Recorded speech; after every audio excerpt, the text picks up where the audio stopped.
see, I can see the screen with the announcement rather than my own screen. Oh yeah. Yes, David will just to remind the people of what paper they need. Are you quite low volume? I'm low volume. Yeah. Can you hear me now? No. Yes. See, yeah. Hi, Dave. It's okay. So please say when I'm to start. Yeah, we'll make a brief presentation and then we'll give you the floor. Okay. Perfect.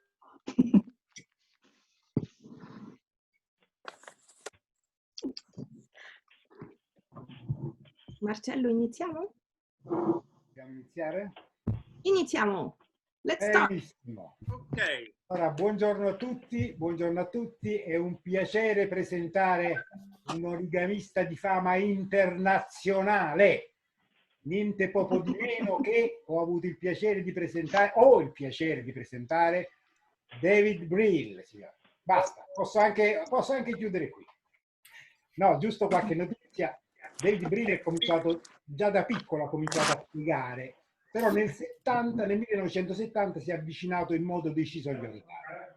E da allora la sua voglia, ma anche la sua simpatia, la sua generosità a comunicare, insomma, con tutti quanti, con tutto il mondo.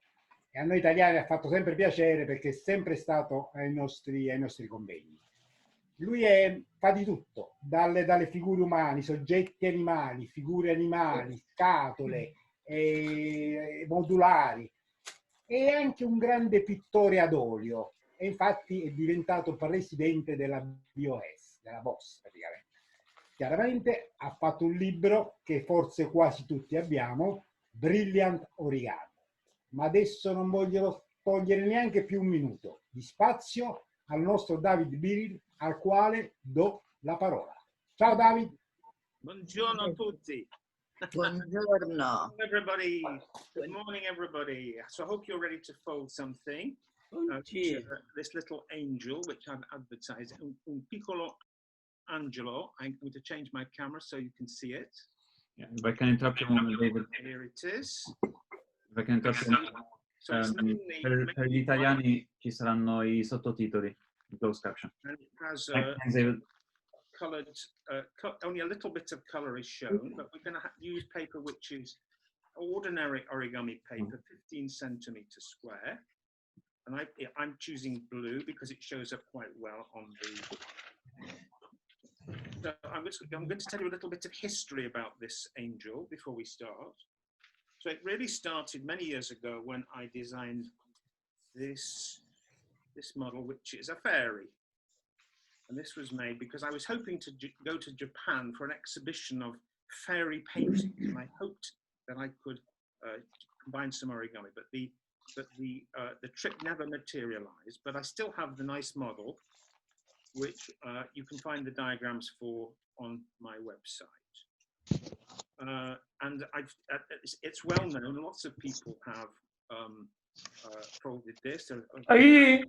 Hello, can you hear me? I'm carrying on. So this is well known, as I say, and many people have folded it.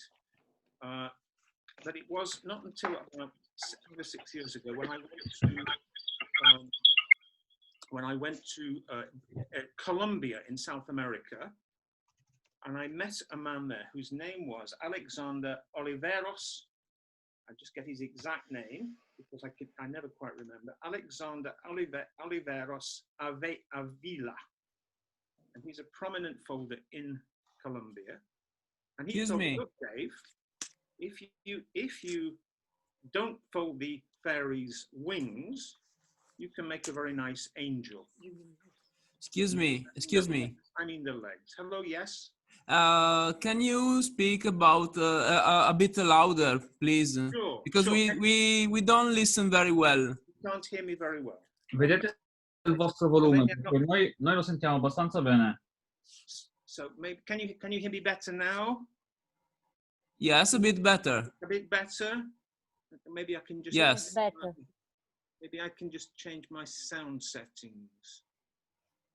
Yeah. Let's see. settings. Let's see if I can just.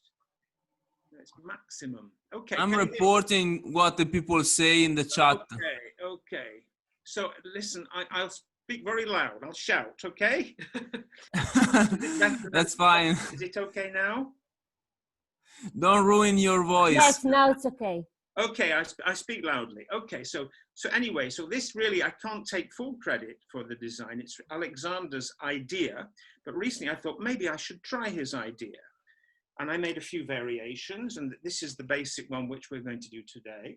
And there's another one where you can put some extra little pleats on the wings, and you can see them here perhaps. Can you see the pleats on the wings, which make the wings curved? And then there's another one where this one is like it has a different front, a tunic. And I found also you could put some little feet on it.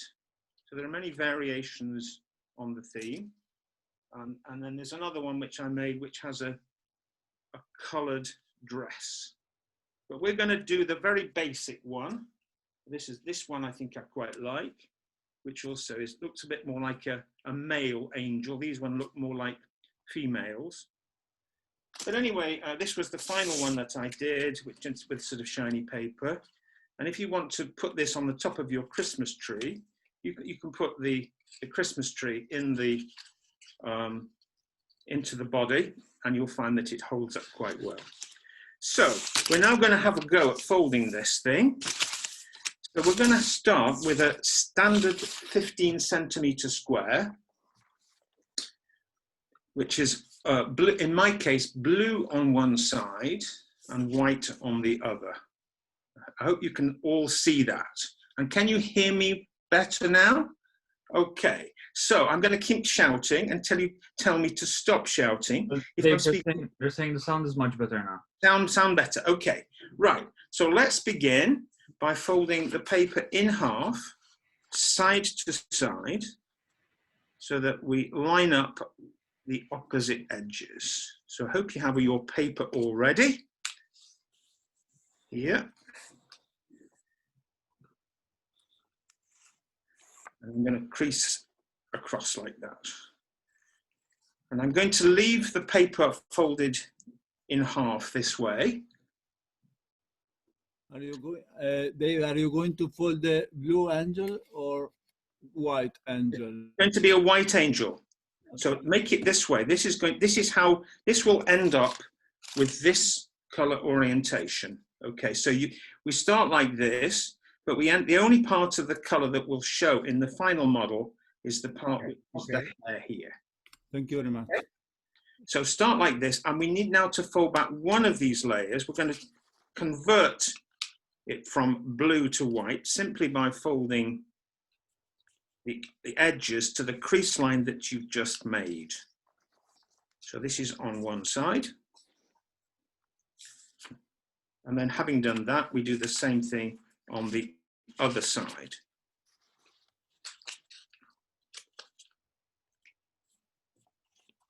I hope everybody can understand my English. Perché non posso parlare in italiano tanto bene. Parli bene, parli bene. Anyway, this morning, stamattina parliamo in origami, non in inglese, non in italiano. Va bene, va benissimo. Okay, so now you can see we have the square is pleated into quarters like this with the color. If you look like a W, the colors at the top. Okay, so we now need to open up so that the split of the paper is facing us here. Let's crease these down fairly well. Everybody can hear me okay now? Yes. Good, good, good, good. I'm happy, I'm happy.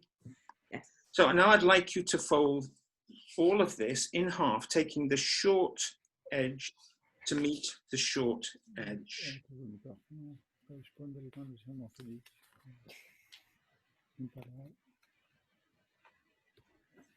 So far, so good. Nothing complicated, I don't think. Nothing complicated so far. You can all manage this.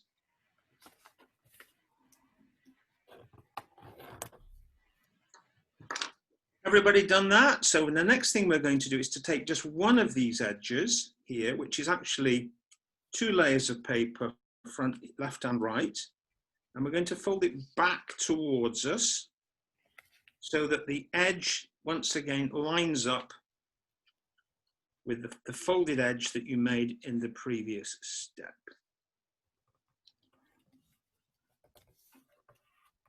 So far, so good? Yes. And then I'm going to crease that down fairly firmly.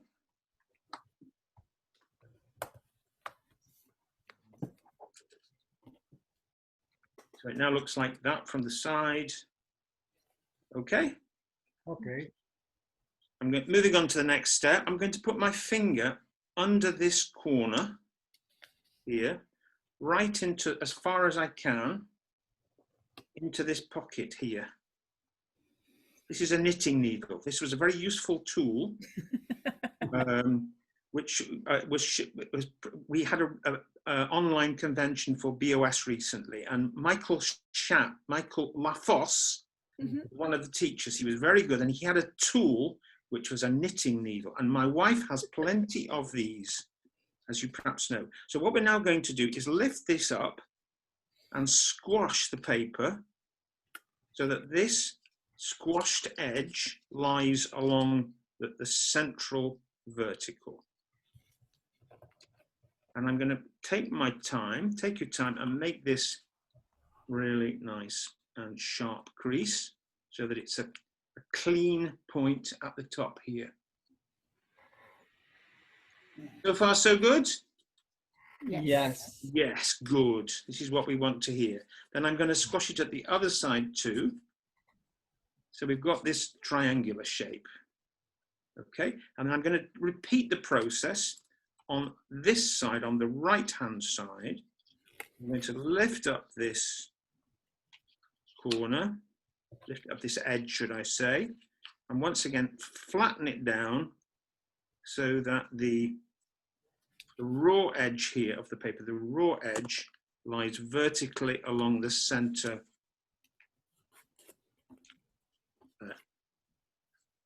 line. And then I'm going to just reinforce the creases with my fingernail like this. So we can look at it sideways. We open this, just spread the paper a bit. We've got this shape. Everybody happy? Yeah. Please tell me if you're not happy. I want to know if you're happy. We are very happy. And if you want to heckle or make a joke or sing a song, you're very welcome to do that. Ah, but no, your microphones are all turned off. I know that. Okay, so the next thing I want to do is to look at this lower triangle here. So there's one, you have 2 loose flaps here, which are going to be the wings of the angel. It's going to be those 2 corners there are these here. And this lower corner, this right angle, 90-degree corner, is going to become the head of the angel. Okay. And now we're going to work on this section here, this triangle below where the knitting needle is. On this triangle, we're going to make the head from this section here. And we're going to start by taking this lower edge here, and we're going to fold it up to lie along this horizontal line here. We're going to start to make a rabbit ear, orecchio di coniglio. Yeah, orecchio di coniglio. And I'm only going to crease as far as the center line. I'm not going to crease here, Okay. because the crease isn't necessary. I'm just going to crease as far as the center line. And I'm going to, once again, using my, I find this is one of the best tools we have. We can have all these kind of tools, but I think the best tool are your fingers. And I'm going to actually crease this down to the center line like that and stop there. Okay? Yeah. And then I'm going to open it up, and I'm going to repeat the same process as a mirror image on this side here. Let's zoom in a bit so you can see what's happening. My fantastic document camera allows me to zoom right in and out. Wow. It's tremendous fun playing with it. Can you see? I've got all these gadgets. I can make it go lighter and I can make it go darker. Oh, it's just amazing thing. Oh, look at that. Wow. I see you enjoy it a lot. Oh, I'm playing with my technology. Okay, so I've done the same thing on this side, and I'm going to crease that down too. And you've done this many times, I'm sure. Then we're going to put this rabbit here in place, orecchio di coniglio. Right. So this is going to be the head of the angel. You can see how it's going to, so this is going to represent, this point here is going to become that there. So having made the rabbit here, I want to press it flat, both to the left-hand side and to the right-hand side. Make it a bit darker because you can't see. Is everybody happy? Can they see what's happening? Do they understand what's happening? Please say if you're not understanding. Okay? Okay, okay. Yes. Right, so now I'm going to just release those two layers a little bit, not completely, because I want to start by, the next step is to move or to pull out these layers from the center. And you see, I'm just going to release this layer a bit, like that. And I'm going to do the same on the other side too. So we're releasing these layers to show that we can see some colored paper behind. I'm trying not to mangle the paper too much. It's getting a bit untidy there. Does that make sense? Shall I do that again? I'll do it again. So previously, we had the rabbit here in place, like this. And then I want to extract this paper here from behind, and the same thing on the other side. Can you hear me okay now, everybody? Perfectly. Oh, that's good to hear. I don't have to shout anymore. No, That's a relief, because I was beginning to lose my voice. no, seems Yeah. perfect. Yeah, we've seen that So- you're drinking some of your Russian water. That's the thing. That helps. That actually does help. Russian water. Cheers. Cheers. So the next thing I'm going to do, let's look. Just going to flatten this just a tiny bit more without squashing the paper too much. So let's look at this crease line here, this one, and you can see it's a mountain fold. And the crease just above it, this one here, is a valley fold. Now what I want to do is to change the orientation of that one there and that one there. So I'm going to just mark in, this one here is going to become a mountain fold. And this one here is going to be a valley fold. Okay, so to do that, the way to do it is to lift up the paper, and with your pinching in, changing the direction of the crease with your thumb and forefinger, you make the top one a mountain fold, and then just swing this down to make this colored triangle here on this side. And I'm going to flatten everything down again. And because it was so much fun, we're going to do exactly the same on the other side. So once again, I'll just draw in the new crease orientations. So here, at the moment, this is a valley, but I want it to become a mountain. And I want this one here to become a valley. So I'm using, I remember in my early travels of origami, I met Akira Yoshizawa, the great Akira Yoshizawa in Japan. And he scolded me. He said, when you make a mountain fold, you must always have 2 dots.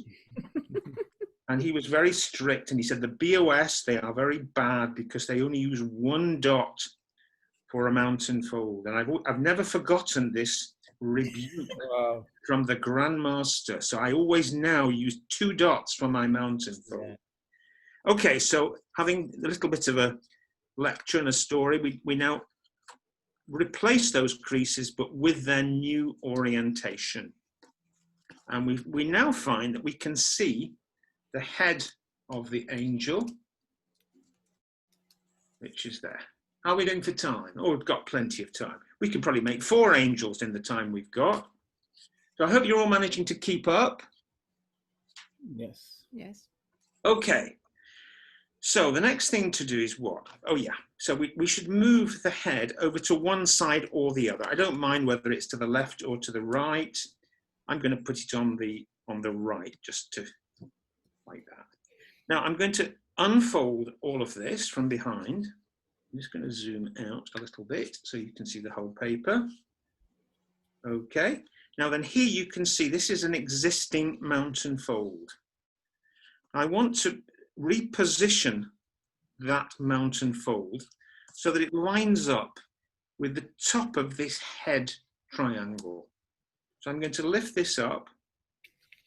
It's easier to pick up with your thumb and forefinger like this, and to bring it up and to make it lie exactly over so you can't see anything of the head flap at all.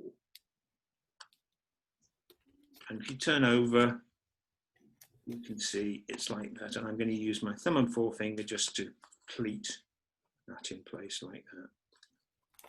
So but that is covering up the head all completely.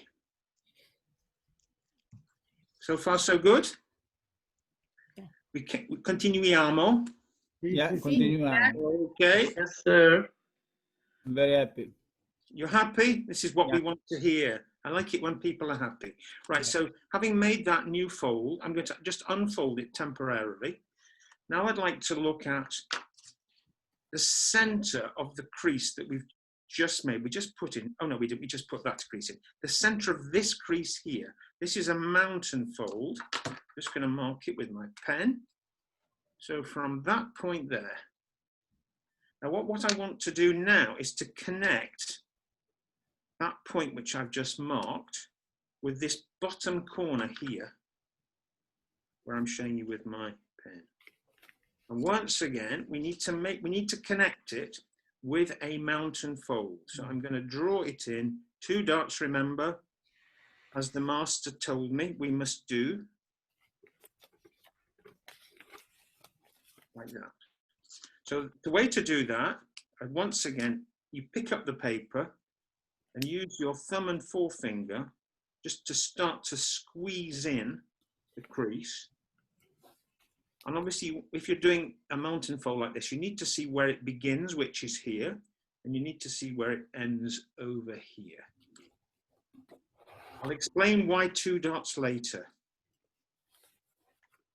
I think the reason is, his reason was that there was, I think he used, Yoshizawa was the originator of the standard diagramming technology that we now use, the system that we now use. And he based it on engineering principles. And there was an existing, I think in engineering diagrams, there is an existing symbol for an existing crease, or existing mark, which only has 1 dot. So Yoshizawa's logic was he wanted to continue the tradition of the engineering symbols, where he wanted to show an existing crease line or existing line by a dot and a dash. And therefore, if you he wanted it to be different from the mountain fold, which is where you're making a new fold, but you're making a mountain. I think that was the reason. But whatever the reason, having upset the master, I decided that even though he's no longer with us, I still respect his wishes. No, seriously, I respect him very much.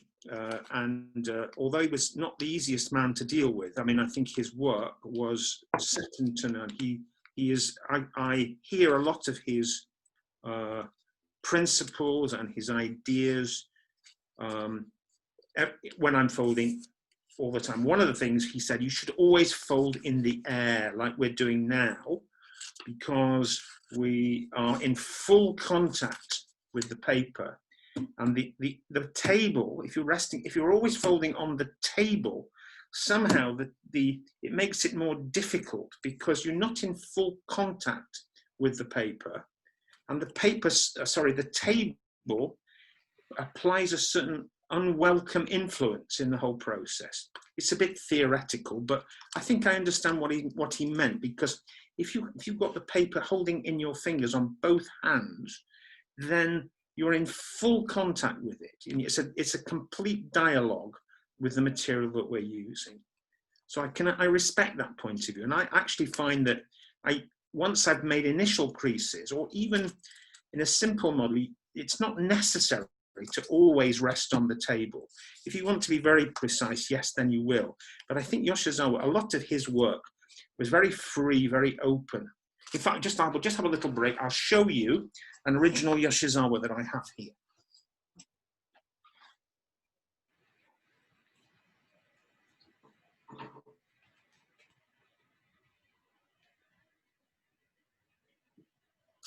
So I have this very beautiful swan,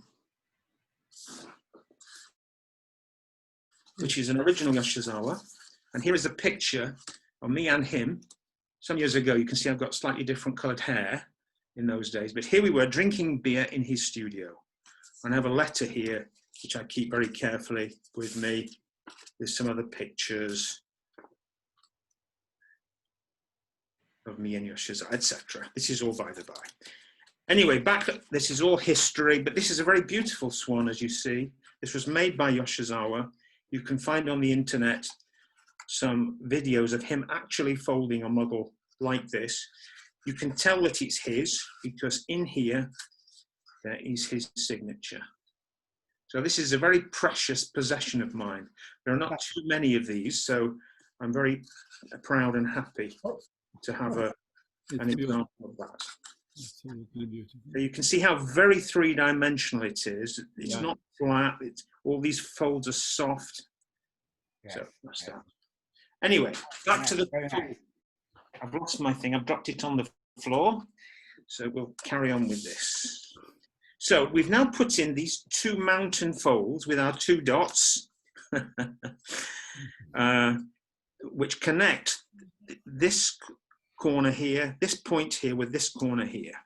Now, the next thing we want to do is to fold down this corner, and the crease needs to go, it needs to start from where you can see this corner behind.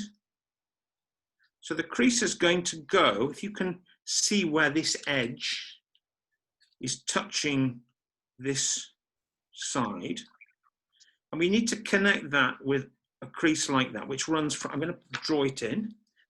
This time it's a valley fold. This is, there's no argument about this. This is simply dashes. There's no dots involved, so it's not controversial at all. So I'm going to fold this down like that.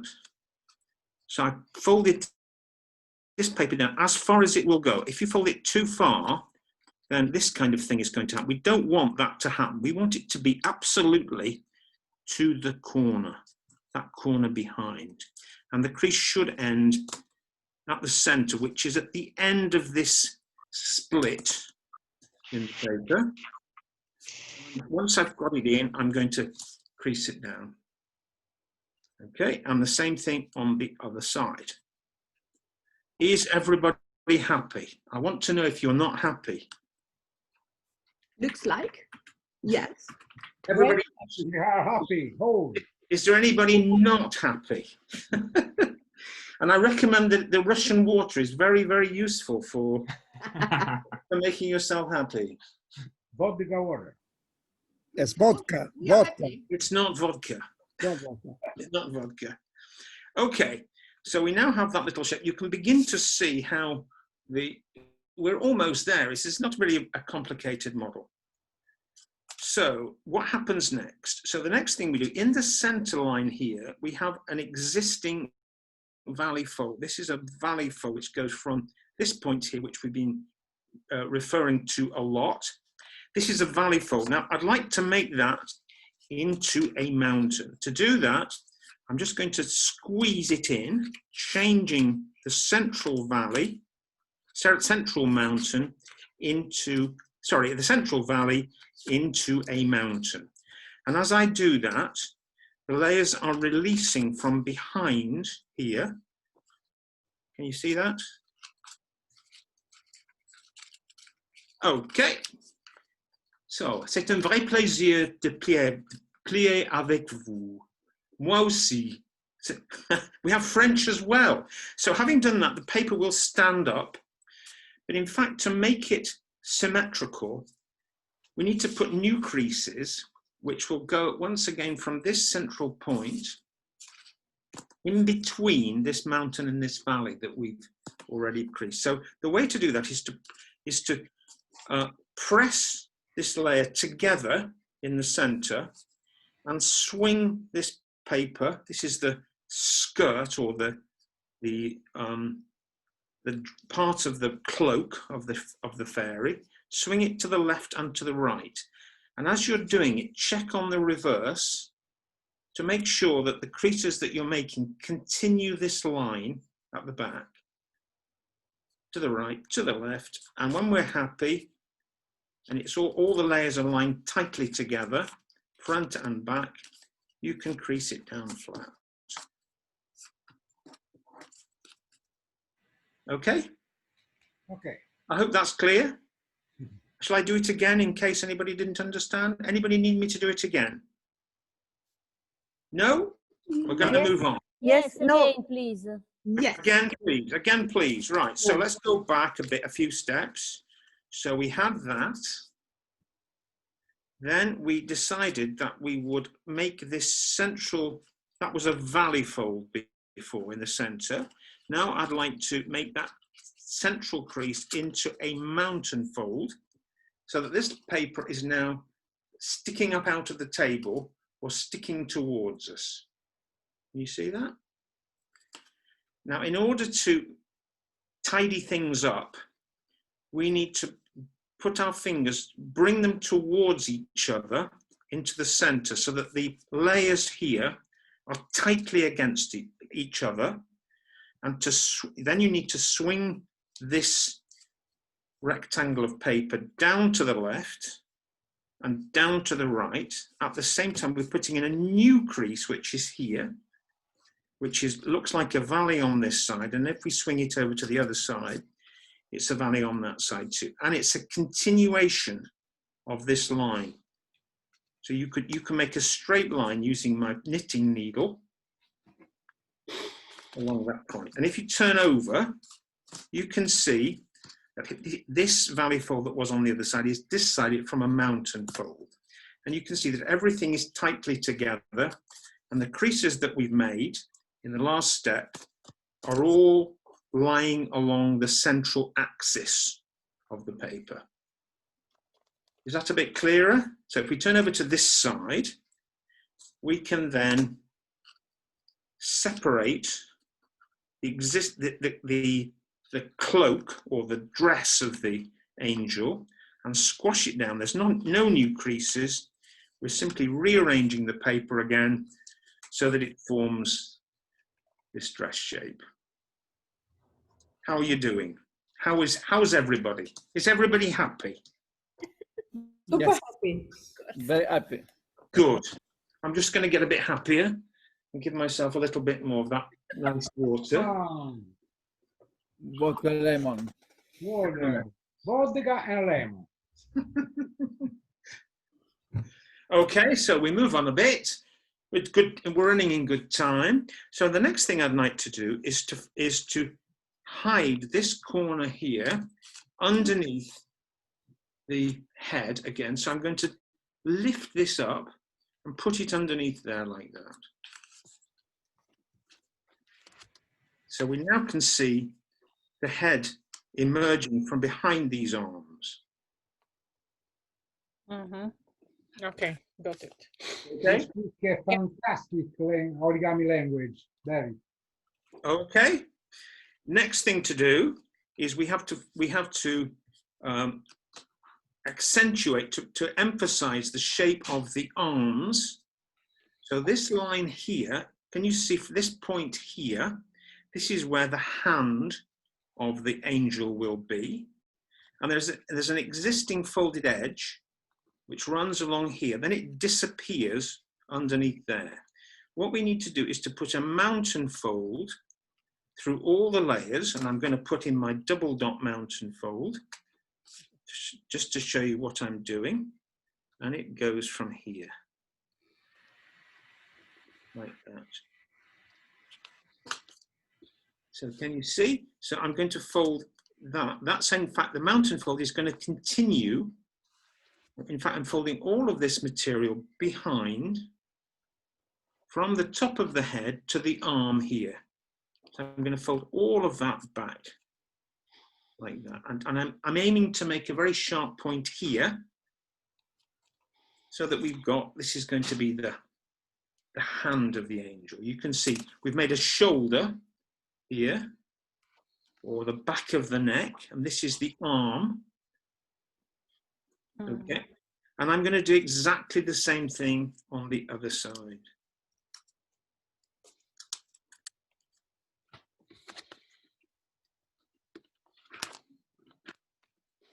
Again, I'm going to make it sharp. So now the wings have disappeared behind. I'm going to lift up the head a little bit so that it points towards us. So far, so good. Now I'm going to turn over and I'm going to find these wings again, because these need to be folded back up along this existing crease, which I think is a mountain at the moment, but we need to make that into a valley so that the wings once again stand up vertically rather than behind the shoulders.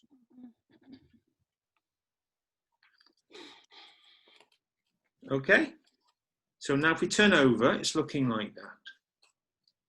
So our angel is, you can see we're not far away from the finished object.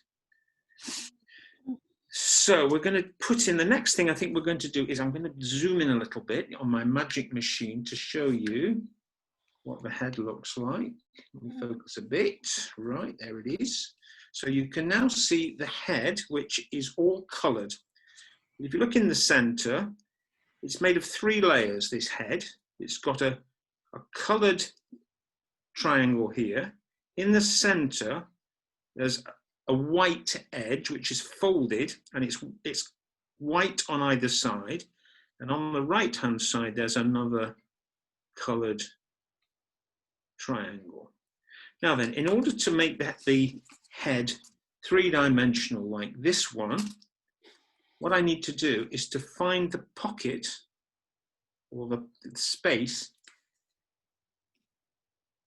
at the top of the head. There's a pocket here where you can put your, if your fingers are very small, not like mine, you can put your finger into this pocket and you can start to squash it. Do you see what I'm doing? Now we don't want to squash it completely because we want the head to be slightly 3-dimensional. So you have to just squash it gently so it makes a sort of, maybe the shape of a leaf or a drop of water, something like that, or a teardrop shape, okay? And it's 3-dimensional. Now to open up the face of the head, and to make the hair, what we now need to do is to fold down the tiniest bit of the point here. And I'm just folding, it's gone out of focus. There it is. So I've just folded down the tiniest little bit of the head. Can you see that? Okay, and it's not, I've not made a very sharp crease because again with my magic folding tool, my knitting needle, I'm just going to release this coloured paper on either side and curl, make the hair curved. So once again, we've got a soft. Can you see that? Yeah. So you're aiming at a soft three-dimensional shape. Okay. So next thing to do, everybody manage that. Shall I do that again? Would anybody like me to do that again? No, it's No? here. Everybody clear? Huh? Yes. Yeah. Tutto chiaro? Huh? Chiarissimo. C'è bisogno di ripetere? Perfect. No. Perfect. Magic. Magic. Beautiful. So nice. Fantastic, Angelo. Okay, now the final thing that we have to do is to make two more actually simple valley folds, which will form the arms. Can you see it on this one here? I'm going to zoom out a bit more because you can then be able to see.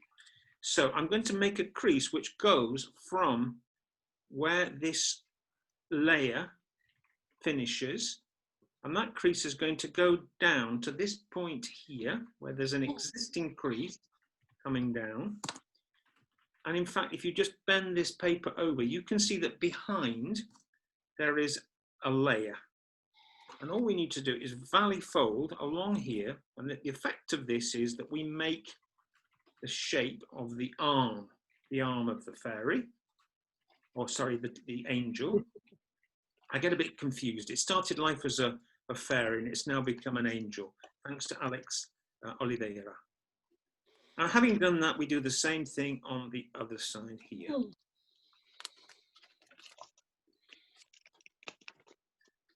Okay, so how are we doing for time? We've got about 15 minutes maybe.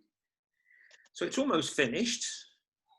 So what we can do now to finish it off is just to squeeze it and to make it three-dimensional. So I like to move the wings back a bit. And you'll find that with a little adjustment, it can stand. Obviously, my camera is looking down, but you can see that if you give it some volume by squeezing in the mountain fold in the center, the angel stands very nicely. So if we hold it like this, you can see it's already got some three-dimensionality. If you want to put in a little bit more detail, you can put in some simple hands, and they can be a couple of tiny valley folds, and it might suggest that the angel is in prayer, maybe. Or you can just leave it like that with them unfolded. The original, if I can show you this fairy that I had, I put on a slightly different hand.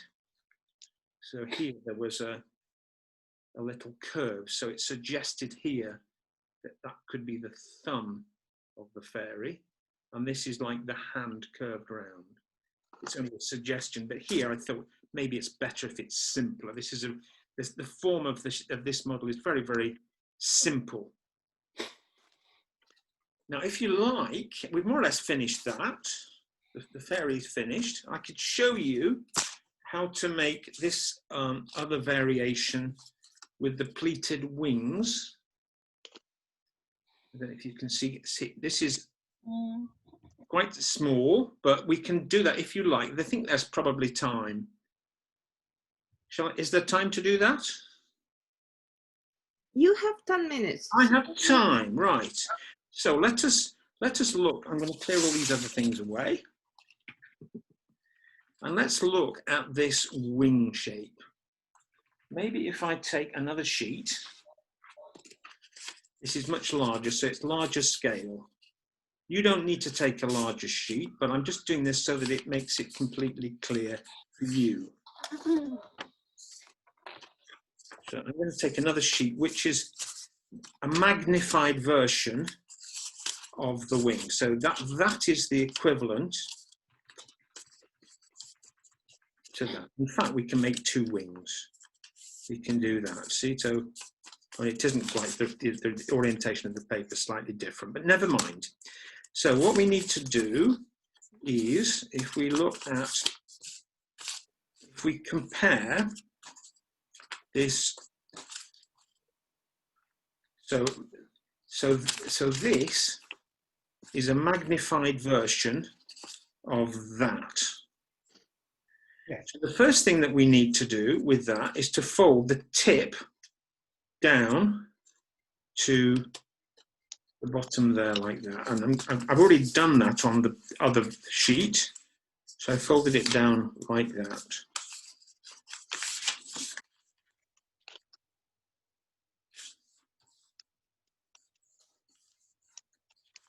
I think this is an interesting improvement to the ferry because it makes the wings curved. So I like to do it.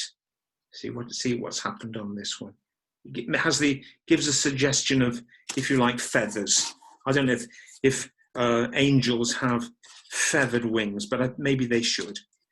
So having done that, we now need to fold using that previous crease as a reference point. We now need to divide this angle here, this angle, into 4 equal parts. So in other words, we're going to fold this edge down, the back of the wing, which has colour between it. We need to fold that down to lie along the crease that we've already made. And the equivalent on the big sheet is this. So here is the wing. So we've got the wing like that, and we're going to fold that edge down to there like that.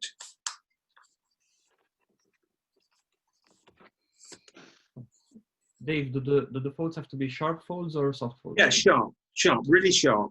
Yeah, thank you. Sharp creases. It's surprising. You're making sharp creases, but the effect is that it softens the wing. It's a contradiction, really. So having made that top division, we now need to put in, this is a bit more awkward on the model because it's getting rather small. We now need to divide this angle here, this angle, into 2. So to do that, you have to fold this existing crease line Bravo. onto the lower edge of that triangle. So we're folding that up to there like that. And on the large sheet, the equivalent is, let me just finish it on here. I don't know if you can see what's been happening. The light's not so clear. So I'm going to fold this, I'm going to fold that down so that that lies on there. So in other words, what I've done, I've divided that. If we look at the shape of the wing here, this is a right angle triangle. This is 90 degrees here. And I've divided it into 4 equal parts. I'll just draw them in. It's not so clear, and the light is not very great because the sun is really streaming in through the window here. So I've divided it into 4 equal parts with 3 creases dividing them. Can you see? Mm-hmm. So on the big square, we've got that one, and that one. Mm-hmm. Okay, so the next thing to do is if we look at the actual model, now here we've got a folded edge, which is the back of the wing. We now need to fold that folded edge to lie along this edge here, which is the other side of this right angle triangle, the other shorter side of this triangle. So we've made in this square, on the larger size, what I'm doing is to fold this long edge to this shorter edge of the triangle. And again, you can make it a sharp crease and it goes all the way. Now, obviously on your model, if you've been using 15 centimeter squares, it's pretty small. But if you go back again and reinforce the creases so they are razor sharp. Imagine you're cutting your sushi with your sushi And you need to make sashimi, a raw fish in a Japanese restaurant. You need razor sharp knife. And imagine that these creases are going to be preparing your sashimi. So all of these creases need to be razor sharp. So I'm going to go through them again. 1, 2, really sharp. 3, and 4. So you can see that it's already taking on, even though the creases are sharp creases, the thing is beginning to form a 3-dimensional shape. Even on the smaller version, it's taking on a 3-dimensional shape. But to finish it off, to give the subtlety of the wings, what we now need to do, if we look at the big version, if we look at so all of these now are valley folds. So I'm going to put them in as valleys here, with simple dashes, no dots at all, so totally non-controversial. And this is a valley too. All of these are valleys. So now what we need to do now is to put in how many are there? 6 little mountain folds. And in each case, these mountain folds start from these points. It's where this line connects with these 3 radiating valley folds here. How are we doing for time? How much time have I got? 8 minutes. 8 minutes to go. Right, I've got time. So, and this is what's going to happen. We're going to make 2 mountain folds, which start from this point here, and they go, I'm going to actually draw them in. And another one, the same distance away on the other side. So we're making a little, if you like, a pleat almost. So the new mountain fold goes like this.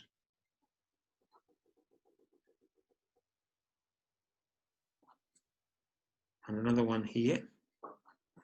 And another one here. Now, how do you do that?